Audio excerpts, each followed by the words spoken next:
नमस्कार मित्रांनो, अक्षय चव्हाण, रयत विद्यार्थी विचार मंच पश्चिम महाराष्ट्र प्रभारी अध्यक्ष.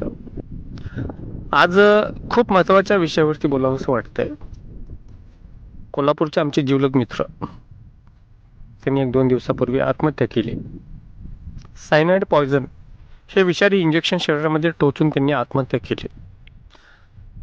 आणि आत्महत्याचं कारण एकच होतं, नवीन व्यवसाय केला होता आणि ते व्यवसाय करत असताना अपयशी ठरला. आणि अपयशी ठरल्यामुळं कोणाचा सपोर्ट नव्हता, कोणाचा हातभार नव्हता,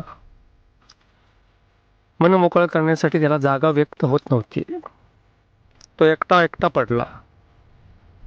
4 दिवसापूर्वी माझ्याशी संपर्क झाला. मी त्याची समजूत सुद्धा काढली, पण माझा मित्र हारला. असेच अनेक पुरुष समाजामध्ये आत्महत्येचे बळी पडत आहेत. कारण एकच आहे, करतात सगळे कुटुंबासाठी. फायदा झाला तर कुटुंब आनंद घेत असतो, कुटुंब एन्जॉय करत असतो. बरं, त्याच्यामध्ये आई वडील भाऊ बहीण बायको सगळे असतात. पण थोडा त्याचा वेळ काळ थोडा खराब काय लागला, साले सगळे पळून जातात, सगळे त्याला सोडून देतात, सगळे त्याला वाळीत टाकतात.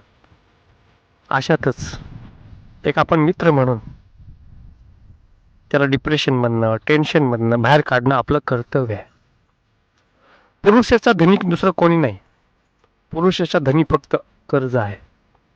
आणि कर्ज जेव्हा त्याला बुडवतो ना, तो आत्महत्येचा बळी पडतो, वाईट विचार करतो, एकटा झाल्यासारखं त्याला वाटू लागतं.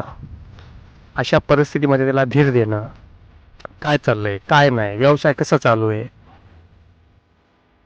फायदा होतोय तोटा होतोय, त्याला विचारणं फार गरजेचं आहे. तेव्हा त्याला बरं वाटतं, त्याला आनंद होतो. हो बाबा, कोणी विचारते आपल्याला. कधीच पुरुष माणसाला कधीच एकट्याला सोडून देऊ नका, कारण त्याला वाली कोण नसतं.